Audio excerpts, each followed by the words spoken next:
Well, how about this? How about this? Here we are. I know, I'm like freaking out, low key. I didn't think this would ever happen. What? Of course I was like, wait, I actually really have to put together questions and film this.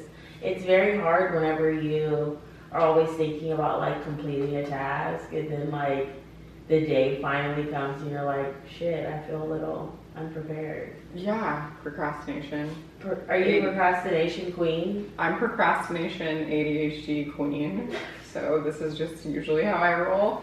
How long, like, have you kind of noticed, like, damn, I have an issue with procrastination and now I need to... My whole life, probably like since high school, I would say. Were you just like, I really want to be... I don't even know. Okay, the weird thing about me is that I'm a perfectionist. I want everything to be a certain way, and I will definitely stay on top of all my tasks. But I'm also just very disheveled at the same time, which I think a lot of people may not know about me. That I just sometimes can't get my life together. In what way? Like, what do you... Well, let me start out with this. Okay. Let me start out with this, because I feel like we need to... Yeah, let's bring it back. Okay, so you are Sariah Khalil. I am Sariah Khalil, yes. And you have started this, I guess, like, what should I say, like Instagram following. You've cultivated a community here in Houston for how many years now? I guess maybe like 6 years now. Okay. I mean, I've been posting on Instagram in a serious way for about 6 years, but I really, got it into high gear probably in the last couple of years.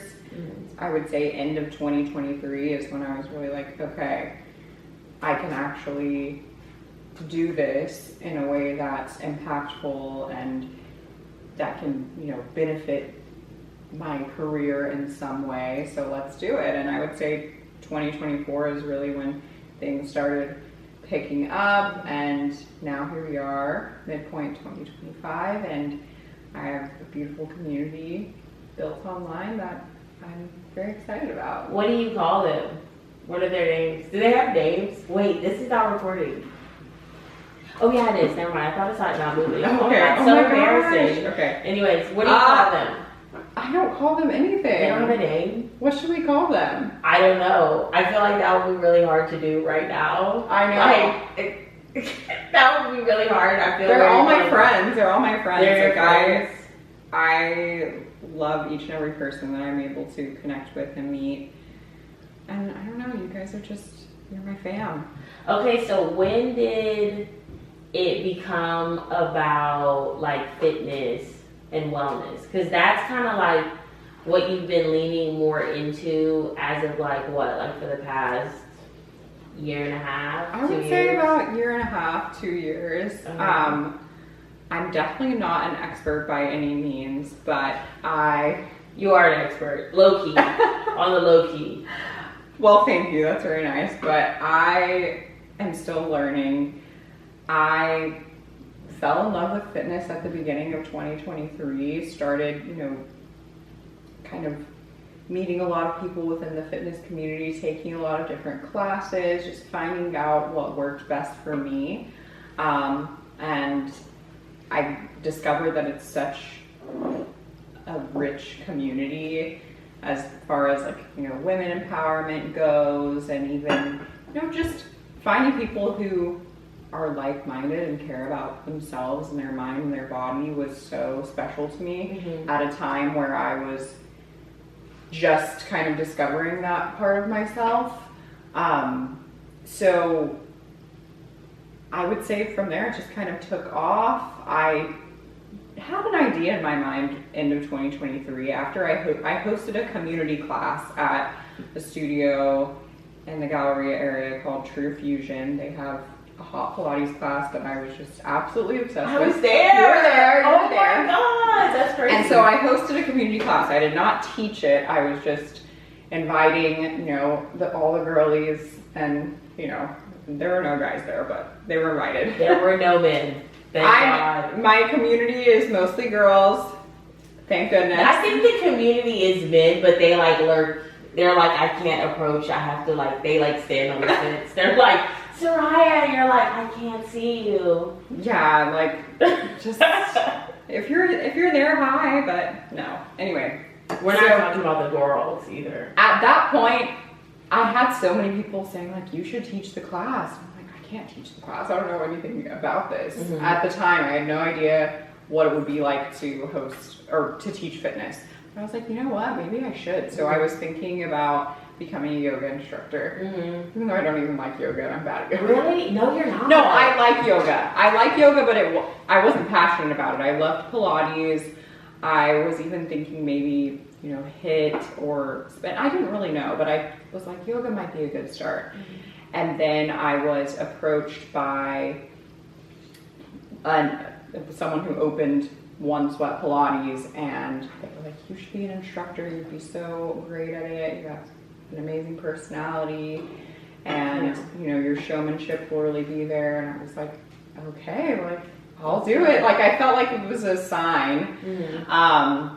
And I started teaching Pilates in September of 2024. So I'm coming up on a year here teaching, and it's been such an incredible experience.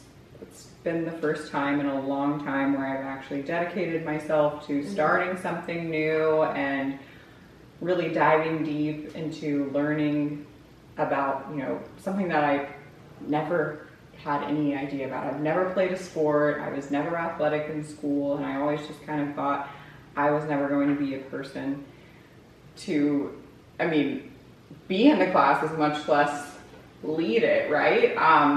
But yeah, now here I am. You're doing your thing. I'm doing my thing. What would you say like your top 5 like wellness essentials are, like as far as just like, okay, so you're doing classes, right? We get that. Yeah. Community group activities, whatever. So like, what are your top, like, what's your number 1 drink? Okay. Your like wellness drink, like thing that you have to make you feel better. Wellness meal. Wellness like outfit, like what are you wearing to like make you feel good? And then what is your top favorite like wellness brand right now? And skincare. I don't know. We did a lot. You said wellness drink? Yeah. Okay. I'm a big water person. What? I mean, I know everyone drinks water, but like if I don't have my Simple Modern cup with me, I'm nothing. I bring that with me to every single class, and it's always with me at home or at work. Probably drink like 3 of those a day. 4 of them equals a gallon, so I really try to challenge myself to do that. I do add in some electrolytes. I love the Element electrolyte packets. Good. I just recently tried the Cure packets, but other than that, I'm not huge on energy drinks or like drinks. I'm more so like water focused. You know? Okay, but I will say, you know what has been really good lately? What? Matcha. I mean, okay, I didn't know if you were talking necessarily about no, it's okay. No, but yeah, I love matcha. If you're talking about that, then let me change my answer. I'm a matcha girl. Iced matcha latte. I drink it with regular milk. I'm a dairy girl. It's just, it is what it is. Okay. I do coffee in the morning. I'll do a latte, a little bit of vanilla, and then matcha in the afternoon. So I was gonna say though, this episode, this first ever YouTube, we haven't even been utilizing this camera. This camera has been like, we're recording here. Well, no, we can still. And we've been, it's doing something. But this episode has been sponsored by Matcha Girl. We are going to be giving away 1 free fun sweatsuit and another fun and special prize. I'm pretty sure I'm gonna end up re-recording the actual like giveaway portion, like the rules for this, but I think this is exciting and we can edit in the video. Thanks, Lainey. Really appreciate that. You should make this go around like a little circle. Thanks. Thank you. Bye. Yeah. yeah, follow me. Is anybody listening for the rules and details? Follow Sariah. She'll be posting them as well. So thank you so much. Yeah. Thanks, y'all. This is fun. But okay, so back to wellness. What is your top wellness brand right now? For sure, I really want to know about that. Wellness, as in like it can supplements be anything. It can be supplements. It can be like an Aesop focus, like anything like that. Which, by the way, the Aesop incense that you had, don't even play.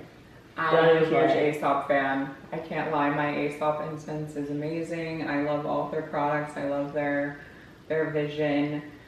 I would say also, let's see, what's something else?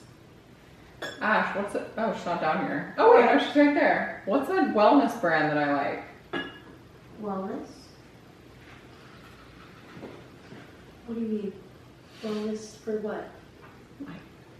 It's okay. We can have her in the video. Array?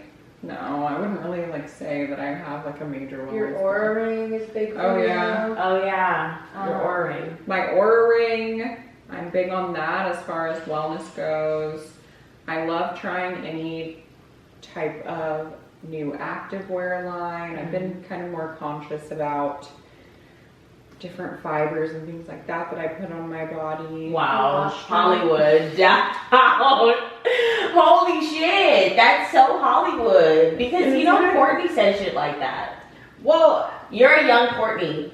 You're a young Courtney in some ways. I mean, I'm not as crazed as some people are about microplastics and things of that nature, but I will say that I'm starting to just take it more into account. Yeah. And even if I don't have the money right now to replace every single thing that I have, I've been trying to consciously, as I run out of things, replace it with something that's a little bit more environmentally conscious. And that goes for clothing, beauty products, cleaning products, anything for my home, even, pots and pans, things like that.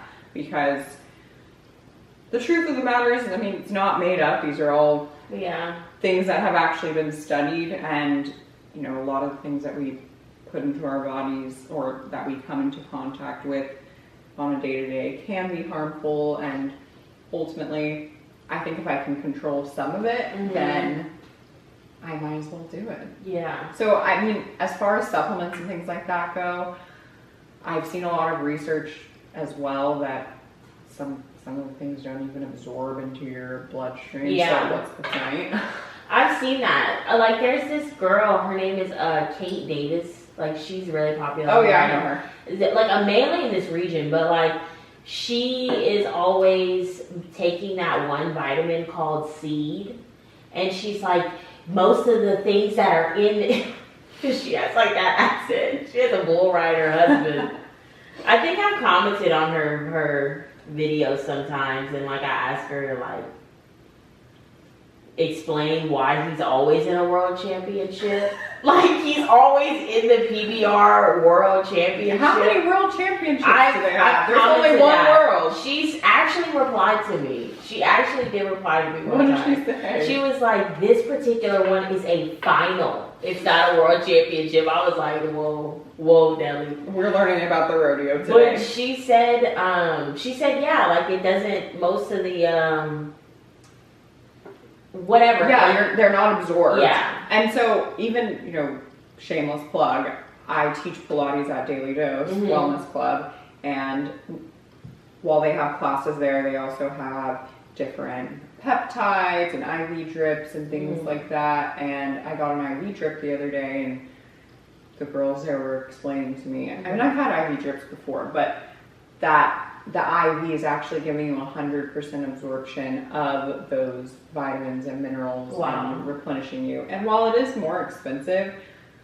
vitamins and supplements are expensive too. Yeah. So I feel I don't know, do your research. If you feel that's something that you would want to try, it's probably more beneficial to get an IV drip 2 times a month or whatever you can budget for than to keep buying all the supplements and taking them and they don't even do anything. What are you doing? No shade. Sorry for interrupting you, but while you're talking about that, I was just kind of thinking about What do you think that does for like your brain activity? Like getting an IV drip? Like how do you feel mentally from like before you've started getting like IV drips and just like working out in general? Like where do you feel like you are now in like your mental state because you've been doing so much like wellness things? I will say that for me, exercise definitely became an outlet, especially during a time that was very difficult for me with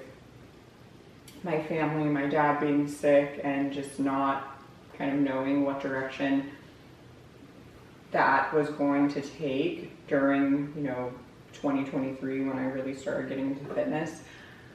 It was so therapeutic and important for me to have that time to myself. I think that's one thing I truly love about fitness and wellness in general is that whether you are going to a class, working out at home, going to the gym, meditating, going to the sauna, getting an IV drip, these are all self-care activities that you're doing 100% for yourself and for your care.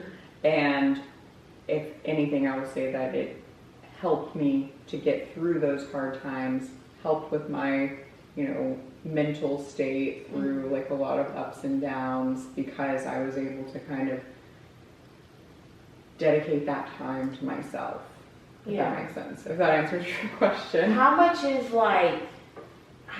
is that that is important to you is like content creation? Like, are you, because I feel like everything that you do is kind of like in this healing and wellness space now. And I feel like there's also this like edge to you that's very like art driven. Do you feel like expressing yourself through like artistry is like another way that you kind of like free yourself? 100%. 100%. I feel that for me personally, I kind of got a little bit, I got burnt out from a lot of things in my life, and this is just me being completely honest. I've been, working for a decade, really trying to stay on top of my goals and the things that I want in life, and I don't want to give up on anything, but I think that I kind of had to take a step back and reevaluate, like, what do I want out of life? What do I find enjoyment in? And I love fashion so much, and I love art, music, all the above. And I still feel like that plays such a big role in my life. But now that health and wellness has come in, I've kind of tried to blend all of it together. What are your like next plans for your content creation? Like, because I know earlier when we were talking about like Kim Kardashian, right? Because she's a part of literally every cultural conversation. But we were kind of like discussing the idea of like there is no more superstar after her. And like the same thing with like Beyonce, and the same thing with like, I was about to say Kelly Rowland. I was about to say there's no more Kelly. Which, look, Kelly Rowland is a fucking icon. No, she is. But do you feel like everyone's gonna fall more into that Kelly Rowland space? Or do you, because I see something for you, right? Like that's why I have you on my podcast, because I just am like, Sariah's gonna fucking blow. Oh my gosh. But at the same time, I'm like, what does that mean in 2025? Because we have Alex Earl. We do. And we love her, but we have that. I truly think that the landscape has completely changed. This is what I was telling you, that Kim Kardashian or, we could even say Kylie Jenner, or who was the it girl before that. Like, that class of it girl was coming out at a time where social media and technology was not where it is today. they actually had a lot more time to strategize versus now everything is instant. You go viral, you get canceled. Do you feel like it's random though? I do feel like a lot of it is random. Do you feel like it's raising our collective consciousness? No. Really? Why would you say that it is? I just feel like it's raising our collective consciousness in the sense of like it's very reminiscent of like all the theories that we've heard like scientifically growing up, like how like everything is everywhere all at once. Like that's kind of like the algorithm. Yeah. Like it's just bringing things to you. Like it's like I guess then yes, it is raising our collective consciousness because I mean we just have so much thrown at us at one time. I know when I go on TikTok and I see a video, I'm like, oh, this girl's cute. Like, why haven't I never seen her before? Or why have I never seen her before? And then I go on her page and she has 500K followers. I'm going, who is she? Like, everyone has 500K. Everyone has a million. And I'm going, I don't even know who any of these people are. But, yeah, I mean, I guess everyone is just existing all at once. And I do think that now more than ever, there's an opportunity. Not opportunity. What is there an opportunity for? An opportunity. You're like, she's fucking onion. Or you? I'm going, I don't know what the hell I'm saying, honestly. But I feel like there's more opportunity to actually be seen. Yeah. So it's, up and down, like before. We need a harp player. Okay, we're back. You can talk into your microphone now. Hello. Oh my God, that was awful. What was going on? Mentally, that was difficult for me. I don't like being underneath pressure. Anyways, you weren't doing it. It was all internal. So we were talking about different opportunities. We were having a technical crash out. Yes. And now I think I want to go into the idea of a crash out and how you get through that. How do you get through crashes, specifically outfit crashes? You've seen a lot of those. I don't think I've seen the worst of them, but I've seen them. You've seen some bad ones. Have I seen like the worst? Because it's really not that bad when I see No. I will say I work the best when I'm alone. Like my creative juices and like just being in the mellowness of myself is what really gives me that, oh, I'm going to wear this today type of thing. Because when there's too much going on, I just feel like I don't know what to do. You're going rogue. Going rogue. Everything's looking bad. People are asking me questions. I'm styling the girls. All the girls look good. And then I'm going, well, damn, what about me? Which is fine. It's actually one of my favorite things that... What's your default look? Like if you're like, oh my fucking God, I cannot figure out a fucking thing. All black. All black? My motto is, when in doubt, wear all black. And I've always lived by that. Yeah. And I mean, I know a lot of people do, but I would say I have a pretty large black selection in my closet. So whether that's, capris with a cute top or a black dress, I wear that Kai black bodycon dress a lot. That is my go-to dress because I know it will always look good. And just like having those go-to pieces, my black jeans, a good, interesting black top, black heels are always going to look chic, put together, and you have the right silhouettes. Yeah. That's what I lean on. What's your favorite silhouette? I would say, for me, I've always loved, like, are you talking in general, like a dress? Tiny or like tiny top, big bottom, like sculpted? Oh, I would say, no, I'm not a very baggy clothes lover. I like a tailored look. Yeah. Tailored. Dandy. Dandy. Black dandy. But black in this case, dandy in general. You're brown dandy. Yeah. I'm very, brown dandy.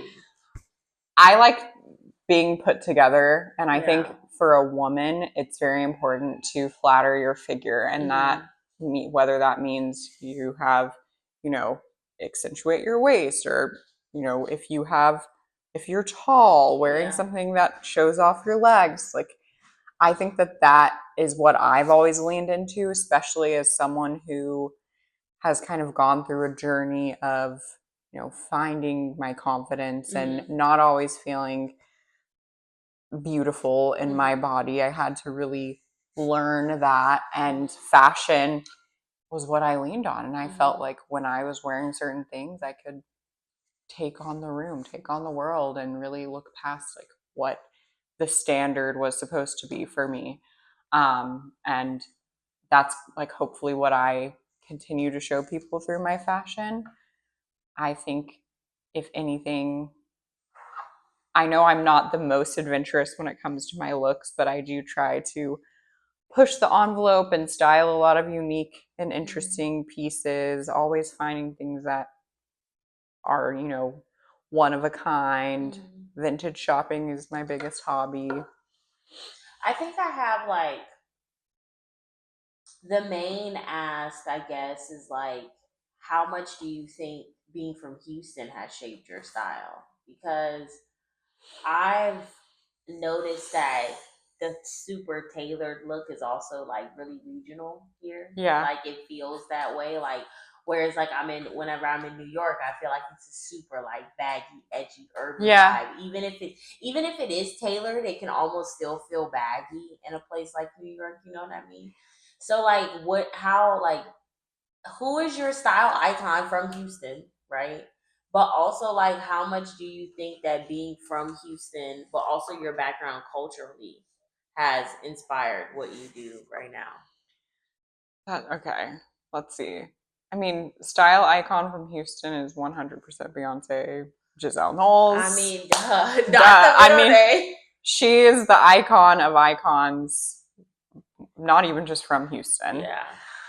I think growing up, my mom had played Beyonce since I was a very young girl, so I knew who the queen was while I was growing up, and my mom, always made it very clear that she's from Houston. She's from Houston, and in my head, that's who I wanted to be. I wanted to be a star. I wanted to be a singer. That's like kind of how I always saw myself growing up.